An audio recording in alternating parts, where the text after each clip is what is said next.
em nome do Senhor e Salvador Jesus, que nos torna conhecidos por Deus o Pai. Amém.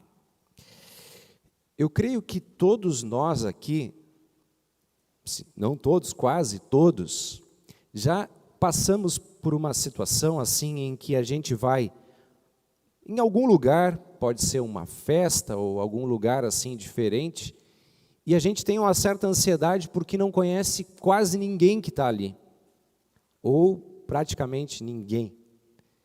E aí nós nos achegamos nesse lugar meio preocupados, meio ansiosos assim, e de repente a gente percebe ali na multidão, a gente percebe no meio das pessoas que estão ali alguém que a gente conhece. Dá um alívio, olha ali, eu conheço, posso talvez sentar junto, conversar. Muito mais intenso isso fica nos momentos assim de perigo, de situação difícil, né? Já ouvi falar algumas pessoas, às vezes, que moram em países distantes, vivendo perrengues distantes de línguas, e de repente encontrar alguém que conhece. Eu conheço esse cara. E ele então pode conversar, ajudar, ser parceiro nessa situação. É bem natural o desejo da gente querer ser reconhecido, aceito. Isso até faz parte do psicológico da pessoa. A criança, desde pequena, ela precisa que alguém olhe para ela, reconheça, acolha. Então é bem natural e um processo de fato assim humano. Mas, por outro lado, é nocivo quando assim vira uma obsessão de querer ser reconhecido, de querer ser famoso. Porque aqui o ponto vira que a fama vira um Deus. Aí o reconhecimento, ser conhecido, passa a ser nocivo, passa a ser prejudicial. Agora, a distinção entre esses dois é perceber o que importa na vida. Tem um versículo da Bíblia bem importante que diz: antes importa obedecer a Deus do que aos homens, ou agradar a Deus do que aos homens.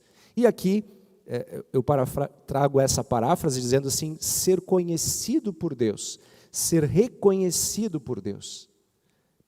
E por que eu estou falando isso? Por causa desse versículo que a gente leu antes de Mateus 25, que é duro, onde os discípulos pedem assim, aliás, os discípulos não, as 5 imprudentes pedem, clamam, dizendo assim: olha, abra a porta. E, não, eu não conheço vocês, não reconheço vocês. É uma palavra dura de advertência. Se a gente sente um alívio quando a gente está num lugar diferente e encontra um conhecido, imaginem um alívio de ser reconhecido e aceito por Deus na festa do céu. A Bíblia diz que Ele nos chama pelo nome, quer dizer, Ele nos conhece, Ele nos reconhece, Ele nos chama pelo próprio nome. E diz: vinde bendito do meu Pai. Que alívio, que grande bênção ser assim reconhecido. Porém, para alguns, esse dia que será de alívio, como antes a gente destacou, será não de luz, mas de escuridão. Vocês acompanharam antes o texto, né? Ali de Amós. Procurando alívio, procurando fugir, a coisa se torna pior. É interessante o jeito concreto com que o profeta prega, dizendo: é como querer fugir de um leão e dar de cara com o urso. É como alguém achar que chegou em casa tranquilo, querer escorar na parede e encostar numa cobra. Que linguagem dura para a gente. E assim, de certa forma, a parábola de Jesus também é dura, dizendo: olha, se liguem, não vão vocês dar uma de bobo e ficar sem o azeite. Não, eu não preciso, uma hora eu vou, estou organizando a minha vida, uma hora eu procuro Deus melhor. À meia-noite, ou quando menos esperar, chega o dia. E como estaremos? São palavras duras, de fato. Não quero tirar o peso dessa palavra de Deus. Será um dia de escuridão, não de luz. Mas volto a dizer, aqueles que estão em Cristo podem ansiar por esse dia. E podem chegar nesse dia e contemplar o rosto do próprio Deus e reconhecer no seu olhar um olhar que nos amou durante a vida inteira. Um dia de alívio. É interessante aqui, eu quero trazer esse ponto curioso. Eu não conheço vocês, diz o texto. Eu fico pensando, mas como assim Deus não conhece? Deus sabe todas as coisas. Está escrito assim, é um termo que a gente usa, é onisciência de Deus, essa expressão quer dizer que Deus sabe, tem toda a ciência, sabe todas as coisas. O salmista, ele chega a escrever assim, a palavra nem chegou na minha boca e tu já sabe todas, ou seja, Deus conhece a gente. Como assim então, ali diz, eu não conheço vocês? Então vocês podem perceber que é o sentido de reconhecer como filho. Sabe quando tem aqueles documentos que trazem um reconhecimento, um atestado, dizer, não, eu reconheço, é para ti, tu és, está tudo certinho aqui, ó, tudo ok, pode vir, eu reconheço. É nesse sentido que a palavra traz esse conhecimento como filho, como um sinal que ali se procura. Vocês lembram daquela história que muito assim se conta em filmes até, lá da libertação do Egito, que teve as 10 pragas do Egito? A última praga, o último castigo trazido era a morte dos primogênitos. Mas dizia assim, esse dia de dor, de morte, será para aqueles que não creem. Para aqueles que creem, basta usar o sangue do cordeiro. Não sei se vocês lembram, eles tinham que pegar e colocar nos umbrais da porta. Ali será um sinal. Esses serão conhecidos de Deus e poupados. E assim todos encontraram alívio e segurança. Na outra história, a seguir, do outro líder chamado Josué, quando eles estavam entrando em Jericó, toda a cidade seria destruída, os muros seriam destruídos. Mas alguém creu. E foi dito, deixa um sinal. O sinal era uma corda vermelha pendurada no muro. Quem estiver nesse local, debaixo dessa proteção, será salvo. Tu, a tua família e todos, foi dito a Raabe. Assim como a arca era um sinal para aqueles que creem, entrassem e estivessem em alívio e proteção. Interessante esses sinais de fé. Deus conhece-nos por esses sinais. E aí, de novo, vem a figura do azeite na parábola, que é a palavra. Como é que a gente conhece Deus? Como é que Deus nos conhece? É um convite intenso e mútuo para conhecermos Ele através da pregação da palavra e termos intimidade com Ele através do dom da oração. Percebam, é o diálogo. Como é que a gente conhece alguém? Vamos conversar, vamos ver aí, como é? O que tu gosta, o que tu não gosta? Essa intimidade da palavra e da oração, esse diálogo nos é convidado cada vez mais. Prudentes e iluminados por essa luz da palavra. Assim como o sinal, nós tínhamos lá do sangue do cordeiro, da corda vermelha, outro sinal bem interessante é o dom do amor. E eu quero projetar para vocês um texto que está em 1 João, e eu queria que vocês percebessem esse verbo conhecer, aí, ser conhecido, enfim, conforme estas palavras aí. Ó. Eu leio para a gente. Nós somos de Deus. Quem conhece a Deus nos ouve. São os apóstolos que pregavam a palavra. Né? Quem não é de Deus não nos ouve. Nisto reconhecemos o espírito da verdade e o espírito do erro. Amados, amemo-nos uns aos outros, porque o amor procede de Deus. E todo aquele que ama é nascido de Deus e conhece a Deus. Quem não ama, olha só, quem não ama não conhece a Deus, pois Deus é amor. Assim, nós também somos vistos e reconhecidos mediante a fé. Essa é uma palavra técnica que a Bíblia repete. Por meio da fé, a gente é revestido de Jesus. Então, quando Deus, o Pai, nos vê na fé em Cristo, Ele vê a perfeição de Cristo em nós, o sinal de Jesus em nós, e nos reconhece.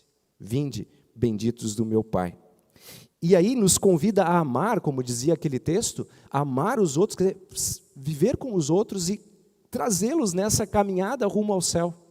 E disso eu trago e abro aqui uma outra reflexão, que o texto também nos propõe. A gente vai reconhecer as pessoas no céu? Lá no início eu disse, a gente chega numa festa que não conhece ninguém, um alívio. A gente vai reconhecer as pessoas no céu, a gente vai olhar e dizer, olha só, o fulano está aqui também, a ciclana também. Vamos reconhecer? É a pergunta. A resposta bíblica é sim, vamos. Se nós pensarmos, por exemplo, na história da transfiguração, onde aparece Moisés e Elias. Moisés e Elias. Eles são figuras, identidades. Depois a parábola do rico e do Lázaro. O rico Lázaro, Abraão, o diálogo. Há um conhecer. Por isso, nas cerimônias de despedida se diz, na esperança de um feliz reencontro no céu. E 1 Tessalonicenses começa assim, por isso, gente, não fiquem tristes como ficam aqueles que não têm esperança. Claro que vocês vão ficar tristes com a morte dos seus. A gente fica triste. Vivemos o finados há pouco, as lembranças. Mas não fiquem tristes como aqueles que não têm luz, que não têm esperança. Nós temos a esperança. E a esperança é Cristo, que morreu e ressuscitou, nos conhece. E mesmo num ambiente adverso, Ele está do nosso lado. Eu o conheço e Ele me conhece. A companhia que me dá segurança. Eu gostaria aqui de acrescentar aqui nessa reflexão um texto que eu li sobre esperança. Esse conhecer de Deus nos dá esperança. Acho que alguns talvez tenham lido, saiu no Mensagens de Esperança da Hora Luterana, achei bem interessante, né? Que era a respeito de um teste científico que um doutor chamado Kurt Richter fez com ratinhos. Sempre é feito, né? Os testes com ratinhos. Aí diz que colocou um ratinho num cilindro de água até a metade, assim. E aí largou ele lá dentro. Coitadinho do ratinho, né? E ele, apavorado, se debatendo, diz que ele ficou 15 minutos e desistiu. Sucumbiu. E aí ele rapidamente salvou o ratinho, enfim, né? Cuidou dele. Aí depois de algum tempo ele coloca de novo na mesma, e aí ao invés de 15 minutos, ele ficou 50 minutos.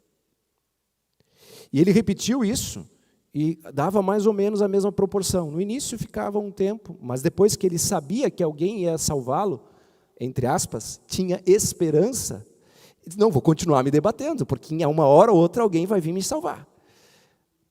A esperança também está conosco na certeza de que alguém nos resgata. Ser firme, fiel até a morte, corajoso, porque seremos resgatados. Não desista, não sucumba. Esteja com a luz da palavra iluminando cada vez mais. E na pior da adversidade, saiba que a presença de Jesus está ali. E Ele nos conhece e cuida de nós. E eu encaminho a conclusão com outro texto bíblico, que é o texto que Jó, as palavras de Jó, que mostram esta esperança. E também se linkam com o tema que eu estou propondo. Jó, num momento de terrível doença e dificuldade, ele diz, eu sei que o meu defensor vive, no fim ele virá me defender aqui na terra. Mesmo que a minha pele seja toda comida pela doença, ainda nesse corpo eu verei a Deus. Eu o verei com os meus olhos o verão. E ele não será um estranho para mim, percebam. Ele não será um estranho para mim. Eu reconhecerei no seu olhar alguém que amou integralmente o meu ser, que me cuidou. Que essa esperança de um Deus que vive e que essa sabedoria de alguém prudente nos faça viver nossos dias, enfrentando os desafios, não só à espera daquele dia, mas vivendo cada dia segundo a justiça e o amor do nosso Deus. Que assim seja. Amém.